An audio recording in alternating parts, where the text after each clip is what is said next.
नमस्कार, मैं मंजू लुधियाल और आप सभी का स्वागत है लाइव टीवी समाचार में। बढ़ते हैं आज की खास खबरों की तरफ।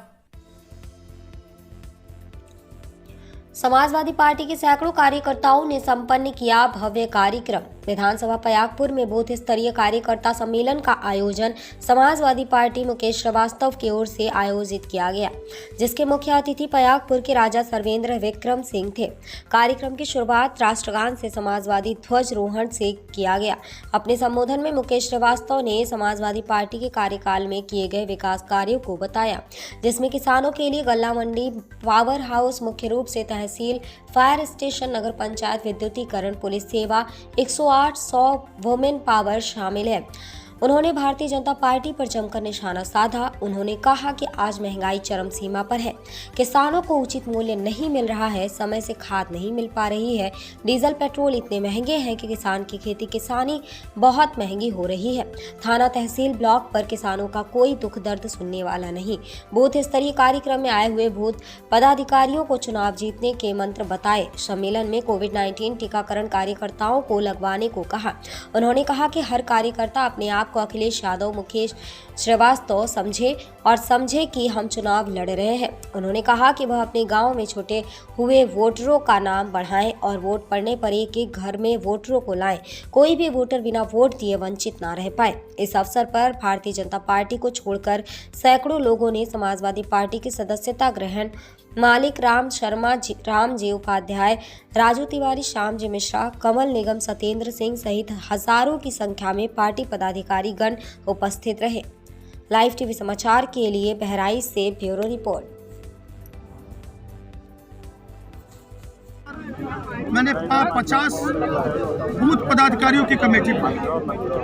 आज उन्हीं बूथ पदाधिकारियों का सम्मेलन किया गया था, आयोजित किया गया था। उद्देश्य चुनावी वर्ष चल रहा, आज सबसे कुछ छिपा नहीं है। बूथों पर काम करने के लिए, बूथों को कैसे जीतना है, उसके क्या क्या टिप्स हैं, कैसे हम लोगों को काम करना है, उन सब बातों को बताने के लिए आज बूथ सम्मेलन का आयोजन किया गया था। समाजवादी किस मुद्दे पर चुनाव लड़ रही है? सबसे बड़ा मुद्दा महंगाई, बेरोजगारी, भ्रष्टाचार, बलात्कार, छुट्टा जानवर। और मैं समझता हूँ महंगाई और छुट्टा जानवर तो इतना अहम मुद्दा है कि आज किसान समाप्ति की ओर है। और मैं ये कह सकता हूँ कि किसान का आज खेत वो परती पड़ा जा रहा है, किसान भुखमरी के कगार पे है। विपक्ष सरकार 4.5 साल पूरे होने के बाद कार्यक्रम कर रही थी, इसमें बता रही थी विकास बहुत हुआ है, भ्रष्टाचार खत्म हो गया है, क्राइम खत्म हो गया है। अब भ्रष्टाचार की परिभाषा इससे बड़ी और क्या हो सकती है? आपने घटना किसानों पर किस तरीके से गाड़ी से कुचला गया, लखीमपुर की घटना किसी से छिपा नहीं है। जिस तरीके से बलात्कार की घटनाएं बढ़ रही हैं और जिस तरीके से सपा के सारे कार्यों को भाजपा आज अपना बताने में सफल है। पयागपुर की बात ले ली जाए, पयागपुर अगर आज तहसील तरह दिखाई दे रहा है तो मैंने बनवाया था, मैंने शिलान्यास किया था। गल्ला मंडी है, मेरी लाई हुई है। पयागपुर को नगर पंचायत का दर्जा मेरे प्रयासों का फल रहा। अगर पयागपुर में बिजली घर है तो मेरे प्रयास, और भाजपा ने जो अपना एक एजेंडा जारी किया है जिसमें उसने अपने कार्यों को दिखाया, उसमें इन सारी योजनाओं को लिया है।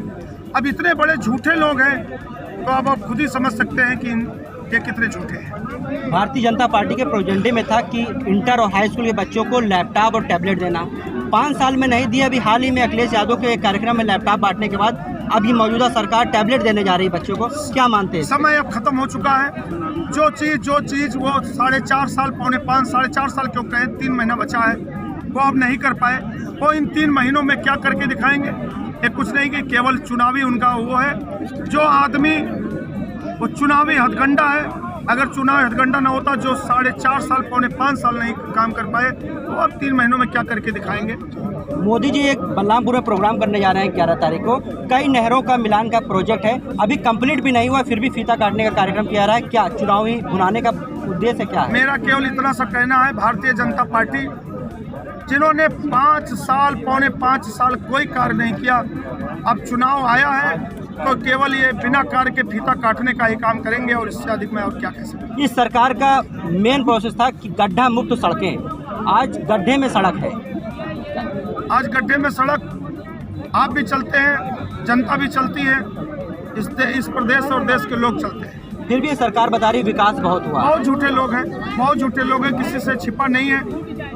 मतलब आप ये जान लीजिए, ये हाल है कि अगर किसी भी सड़क पे चले जाइए, अगर आपने नई मोटरसाइकिल लिया है और शायद उस पर 5-7 बार अगर आवागमन आपने कर लिया तो मोटरसाइकिल एजेंसी को दोबारा आपको देना पड़ेगा सही कराने। धन्यवाद। अखिलेश यादव, मुकेश श्रीवास्तव जिंदाबाद।